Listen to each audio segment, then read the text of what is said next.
Detroit Lions fan Stephen Will back with Detroit Den 313 post-game show. And these are they always are a little bit sweeter when we're talking about a Detroit Lions victory. Steve, how are you feeling? William, it's 1:30 in the morning at the time of this recording. I literally just pulled in the driveway. I could barely hold my eyes open. I've been drunk 3 different times today within the last 24 hours. I haven't eaten. I've driven. I've sat in traffic, and I don't mind any of it if the Detroit Lions get wins. End of story. Period. I don't even know where you want to start, William. Where do you want to start? What was your biggest takeaway from this game? We're tough, man. We're tough. It's another year. Every year's different. You got to prove it every single season. And it wasn't pretty. It wasn't perfect. But we've shown that Dan Campbell still has his team ready to go. We are tough. We're gritty. And we're not going to go away. So that's my biggest takeaway. Look out, NFL. Nothing's changed. We're not going to die easy. What was your takeaway? My biggest before I get into that, I will say there were some Rams fans in our pregame show. There were some Rams fans on our comment threads, and I hope you guys show up with the same energy you came in that pregame show. I hope you guys show up. Calling us homers? Yeah, I'm obviously a homer. I mean, I got 313 tattooed on my butt cheeks. Like, what do you want me to do? So I hope that you guys come here and you take your licks, you take it like a man. It's just part of the game. But my biggest takeaway was there's a lot to clean up, but in the overtime period, when we needed our strength the most, we bullied the Rams. We ran the ball down their throats. David Montgomery ran like a man possessed. I am not going to go down. Yeah. You think you have me wrapped up at the 5. I'm going to squeak out. I'm going to gain another 7. He took over the game as well as the offensive line. That was my biggest takeaway is we're going to talk about a lot of things, but plain and simple, when we had to go down and score, we went down and scored. Steve, this is kind of, I didn't even get a chance to talk to you about it. And I don't know, I didn't. News is breaking so fast that I didn't even get a chance to upload it into the chat. Like you said, it is 1:30 in the morning here. I don't even know if you guys will be able to see this, but if not, I will post it on Twitter and make sure that I tag our Detroit Den page. David Montgomery, after the game, had to go get an x-ray. I don't know if you've been watching any press conferences or anything. I was listening to the radio on the way home. I haven't heard anything. Yeah, he had to go get an x-ray. I actually have it on my phone. I know. I set myself up. Oh, my goodness. I don't know if you guys can see that. He's got that dog in him. Okay. He's got that dog in him. He's got that dog in him. Yeah, it is. He was a man possessed. What are we talking about? David Montgomery Chuck Bruce decided that we weren't losing that game. The run where he was supposed to get 4 yards and he ended up getting 9. Buddy, he's a grown-ass man. Like, that was the play where I said, we're winning this game, plain and simple. Yeah, that was the play. That was the play for me too. When they had him wrapped up, and you could just tell. And I think what really weighed on the Rams was we went on a drive to kick the field goal to tie it, flip the coin. Their defense has to go right back on the field. I really think that they were feeling it. They were gassed. First game of the season, you can be in as good a shape as you want. Once you have grown men leaning on you like the offensive line did for 4 quarters, it sounds like I'm talking shit about the Rams. I'm not, but eventually you're just going to break. It looked like the Michigan Wolverines championship team from last year where we just wear on you, body punch, boom. Now you're trying to arm tackle. Now you're not wrapping up. Now you're not driving. And I think that's exactly what happened in overtime. Hey, I'm going to tell you this, and we talk about this all the time. Once you leave the college ranks and go to the NFL, we wash our hands. So if you were like a Buckeye or something like that and you come to the Lions, hey, you're a Lion now, all is well. If you were a Wolverine and you're on the other team, hey, you're dead to us, right? Absolutely.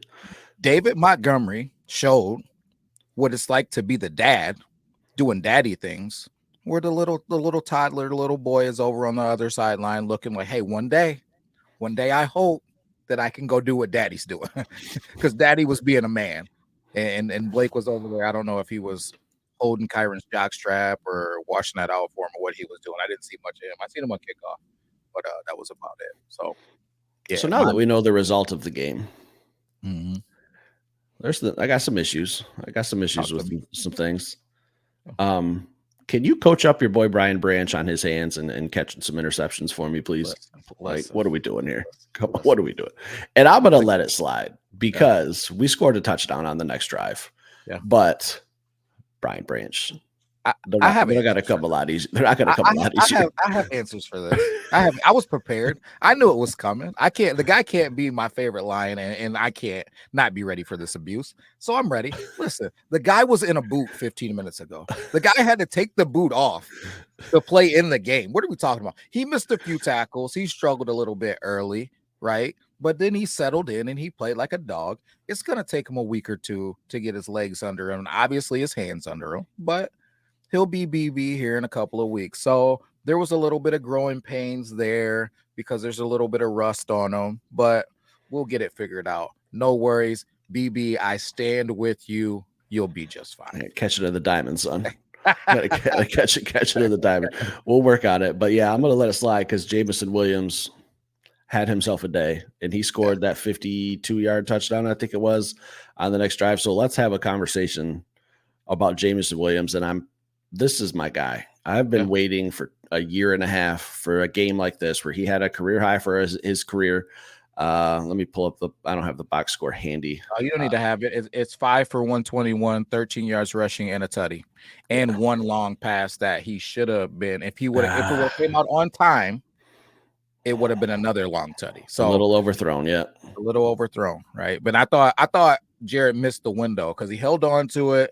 And then he let him cross. I don't know if that was the safety or if it was a corner. I haven't watched film yet, so guys, bear with me. But basically, they had two secondary guys in the zone. J-Mo was speeding in the fast lane, running by him, and Jared Goff got the ball out a little late.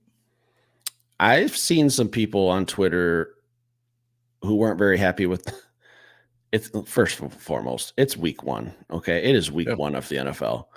I understand Amon-Ra St. Brown did not break any records receiving today. I understand that. But what I do think was happening was the Rams came out and they said on defense, you're not going to beat us with St. Brown. You're not going to beat us with Sam Laporta. I'm going to make you use Jameson Williams and beat us with them. And that's exactly what we had to do. And hats off to the Rams because they played really, really good defense for 99% of the game. They took away Amon-Ra St. Brown. They took away Sam Laporta, but now I think with Jameson Williams having a little coming out party today, other teams in the future are going to have to say, I don't know how I defend this Detroit Lions defense or offense. Listen, I don't know how you do it. I said it in the chat. I've said it once. I've said it 3 times. I've said it 87 times. What I strongly believe is going to happen this season is that J-Mo is going to have more yards than Amon-Ra St. Brown. I really believe that. Now, Amon-Ra is going to kill him in receptions. Amon-Ra is going to have more receptions than him. But at the end of the season, I strongly believe that we are going to see Jameson Williams with more yards and probably more TDs than Amon-Ra St. Brown. Does that mean he's a better receiver? Does that mean he's more important? I don't know. I'm not speculating that. But what I do believe is this dude is really good. He's really good. The touchdown that he had, I could have got him that football, and I'm not very good, right? He was running wide open, like no different than they talked about at a Giants camp. There are times where J-Mo is running wide open. Then one of those crossing routes where he got the ball, he looked like he was running really fast, and everybody else on the field was running really slow. This dude has special ability. I don't know if he's superhuman. I don't know if he's related to the Flash, but he looks different out there. Don't be surprised, people. Third cousins, I think. You know what I'm saying? Don't be surprised when this guy has more yards than Amon-Ra St. Brown. It's coming. I'm telling you, long as he stays healthy, he is going to be a problem. And the worst part about it is, and the best part for us, but the worst part for opposing teams is, you can prepare for Amon-Ra by trying to bracket him, by trying to put hands on him. You can't prepare for Jameson the same way because J-Mo has that extra little special talent Right? He's got that special little superhero ability, and no different than the Tyreek Hills. You've seen it from the rookie Xavier Worthy. That makes you have to guard people different. When you got to put somebody over the top, you're going to come to Detroit, and you're going to only have the options of what are you going to take away? Am I going to keep a cap on this thing and try to stop J-Mo? Am I going to box this thing, get people in the box and try to stop this run game? Am I going to try to bracket or stuff the middle to stop LaPorta and Amon-Ra St. Brown? If these dudes stay healthy, this offense is going to continue to be a problem. And I'm hoping that it'll be more of a problem than it was today, because 26 isn't enough for me in overtime. No, I thought we left a lot of meat on the bone, but it's week 1. We were going against a really good Rams team, a former playoff team. A lot of people think that the Rams are going to win the NFC West. I don't know if I'm on that train, but the Rams are no joke. Like we were tested early. Like when you look at all the matchups from the week 1 of the NFL, like I think the Chiefs and the Ravens, Lions and Rams, like those were the 2 probably hardest games. Like we're talking like contenders. So we got tested early, and we saw the Rams best.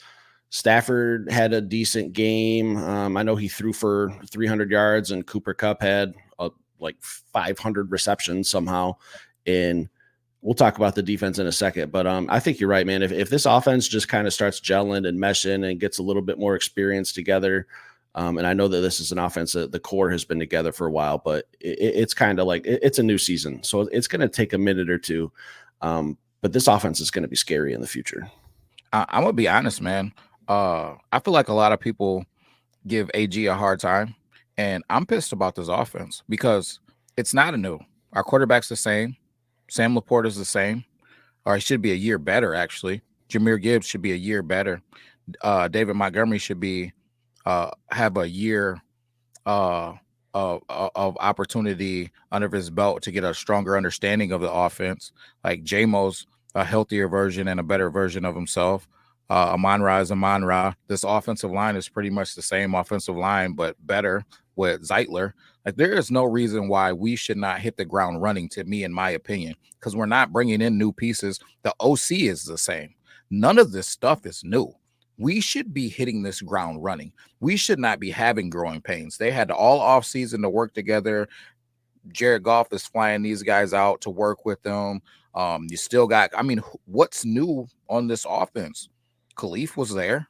Like, well, this offense should be plug and play. Let's hit the ground running. These guys shouldn't be ready for what we're doing. I want more. I want more from Ben. I want more from Jared. I want more from the whole thing, because I was seeing the narrative, and I'm done biting my tongue. I seen. Speak your mind. I'm going to, man, because I seen the syndicate post. And normally I don't say his name. Yeah, when you say names, I know you're mad, and I don't even know what you're talking about. So this is news to me. It just annoys me, man. It annoys me because he posted that, here we go, the offense has to save us again. There's 20 points on the board. This is an NFL team, and you're telling me that Matt Stafford comes to town with Puka Nacua, Kyron Williams, and Cooper Kupp, and us holding them to 20 points isn't enough. If you have a high-powered offense. Can I give you some fuel real quick, but I'll let you keep going? Absolutely. I heard on the radio, I can't take credit for this stat. This is coming from 97.1. I was listening to it on the way home. This is the second time that Sean McVay, since he's been the Los Angeles Rams head coach, was limited to 3 points or less in the first half of a football game. Continue, Will. That's exactly what I was going to talk about it, because not that stat. I didn't know that was a stat, but I was going to say the first half of this game, we were dominant. Like, what are we talking about? So the small-mindedness, the lack of football knowledge and awareness to just be pushing this narrative that our defense is trash and AG is trash and all of this stuff, to me, it's just annoying to me. And I don't understand why people watch this stuff. They must not understand football, to me, because it really pisses me off, because holding a team with a veteran quarterback that has been talked about with a photographic memory and a cannon for an arm and weapons to 20 points, giving a high-powered offense with the OC that was wanted by multiple teams across the league, holding or not just needing to score 21 points. If you tell me that we can go into a football game and all we got to do is score 21 points, I'm going to tell you, you lose. The other team 99 times out of 100. 99 times out of 100, we should win football games where we just have to score 21 points. If that's not enough for a defense in a league where you're not allowed to touch people and you can only tackle them in certain areas, and if you hit them on their shoelaces, you get a penalty. Like, come on, man, that's just weak to me. I'm proud of what this defense did. Now, is there some things that we need to clean up? Absolutely, there is. But you can't in one breath say that Stafford is a Hall of Famer, Puka Nacua is one of the hottest things since sliced bread, and Cooper Kupp is a monster. And then in the same Cooper breath, Kupp's probably a Hall of Famer as well. You know what I'm saying? And in the same breath, talk about how our defense is trash. We looked real sticky in that first half. And if it wasn't for some pass interference penalties, this thing wouldn't have been as close as it was, because I swear to you, when I rewatched that thing when I got home with Terry and Arnold in the end zone, the second one, the first one, okay, the second PI, the dude was pushing off on him. So, I mean, I don't know, man. I really like what this defense did. It was bend but don't break. I got it. We're not trying to open the floodgates. I got no complaints. You want me to just go brush my teeth, William, and get ready for bed? I'm just going to let you keep preaching the sermon here, and I'm just tagging along. Off with that one, man. He really pissed me off, and I don't even really. I try to stay away from, that stuff, and especially going back and forth with some of these guys, man. But it's just, he's got some strong opinions about some things, and I just hate that narrative gets pushed, man, on guys that are working really hard and doing a really good job. Strong opinions, I call it stubbornness, because the defense gave up 3 points in the first half to a playoff team. I thought that the defense played phenomenal. Mm-hmm. Now, did we give up some yards? Yes, we did. If you're into fantasy football, you probably lost, but in real football, yards don't mean shit. It's cute. Exactly. It's sexy. It's pretty. You get down to the 5-yard line, we get a turnover. Don't care. Kirby Joseph had the last laugh in this whole I'm a dirty player saga. We'll talk about that if we need to, but we bend, we don't break, we get you down. You get down the field on us, that's fine. You can go 99 yards. If I'm only giving up 3 points and I'm scoring 3 points or matching you, it doesn't matter. Yards at the end of the day is the most pointless stat in football. Yards do not get shown on the final score. Like, plain and simple. It doesn't matter how you can have 800 yards of offense. Did you win the game? Yep. End of story. Yeah. I thought Alex Anzalone had one of his best games as a Detroit Lion today. I thought Brian Branch made some plays. I thought Aiden Hutchinson had some pressures and a sack at the end of the second half. Marcus Davenport was disruptive. Carlton Davis had a day. Terrion Arnold, who I said, I don't know if you were on the show, man, that might have been my solo. I said Matthew Stafford and whoever the Los Angeles Rams offensive coordinator is going to pick on Terrion Arnold. He's a rookie. He's going to be targeted. And he sure as hell was. He had 2 pass interferences, and I agree with you 100%. One of them was okay. It sucked, but whatever. The second one, I don't think so. But I think Terrion Arnold at least held his own, and he got targeted often. He was guarding Cooper Kupp, who had 14 catches for like 116 or so yards. So, I mean, yeah, he had some catches. He had some yards. Were they chunk plays, or were they just like little 5-yard outs? Most of them were just little 5-yard outs. Yeah.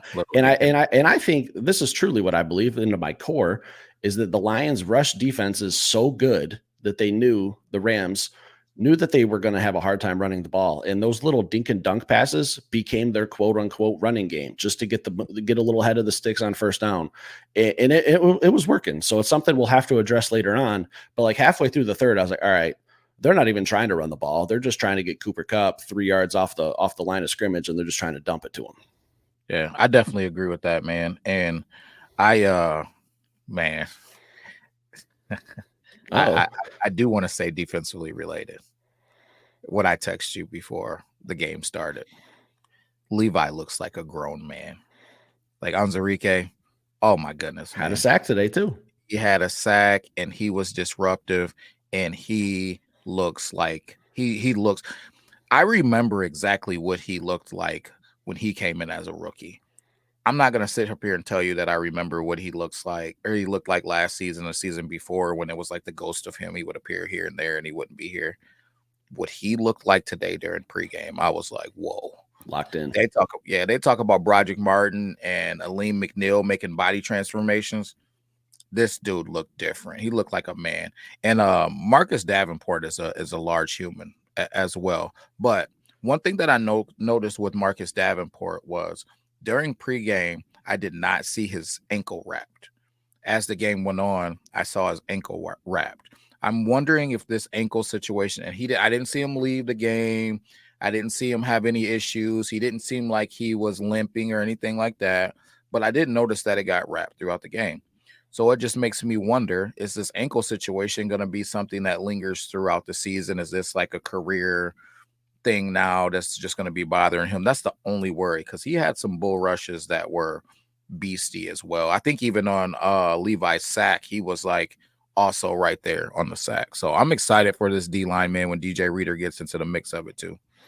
Yeah, like the D-line played good. We didn't give up 100 yards rushing. Stafford threw the ball. The only negative play I really can think of for the defense, like, okay, I'm busting Brian Branch's balls, should have had the interception, but we tackled very well today. Like, they got the ball to a lot of their guys in space, in the flat, in the middle of a zone. We wrapped up, we tackled. There was only one play. It was number 18 for the Rams. I can't remember his name off the top of my head. We had him wrapped up. Yeah, Carlton Davis missed. He over pursued. Yeah. And I think Brian Branch was involved. It kind of looked like they may have took each other out, and he scampered for like a 60-yard gain. But I mean, other than that, our defense looked really, really good today. It's the NFL. People are going to score points. Okay. You're not, this isn't like the 85 Bears. It's not the 2000 Ravens. People are going to score. All right. It's just the way the NFL shaped and designed. 20 points. Like you said earlier, I expect the Lions to go out and score 21 easily. Yeah. So, easily, man. And I got to mention, like, while I was rattling off names of people who played well on defense today, Jack Campbell, he's fast. He's just fast.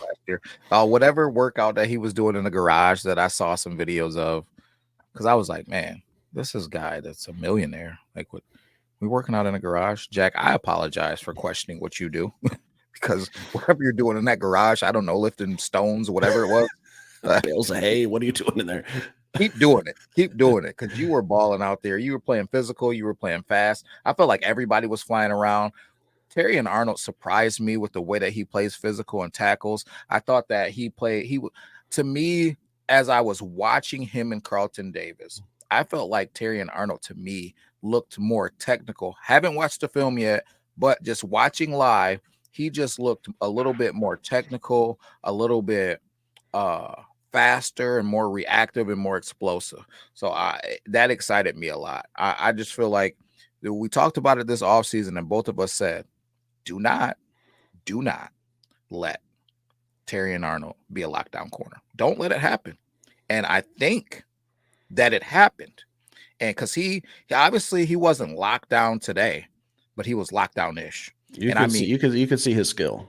You could see his skill really popping out live today, and it excited me. I also liked what I saw out of Ennis Rakestraw when he came in. Also liked what I saw out of Amik when he came in. Also enjoyed what I saw out of Carlton Davis. It's a problem. Carlton Davis had 10 tackles. He was second on the team tonight in tackles. I was just looking at the stats while you were talking. Alex Anzalone, 10 tackles, 3 tackles for loss. Carlton Davis, 10 tackles. Terrion Arnold, 8. Like, we tackle well. Like, just that one play, I'll let it go, move on.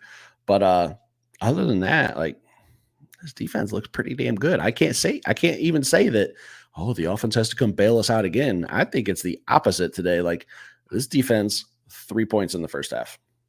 I want to see more out of this offense. I did get to see, even though we didn't really utilize it, and I think we had a penalty on one of the plays that Jameer was at slot receiver, but I did see him split out at receiver a few times, and I want to see more of that. I want to see Ben getting creative. I want to see some in read around, some reverses. Like, I want to see all types of things out of this offense, not just the vanilla stuff.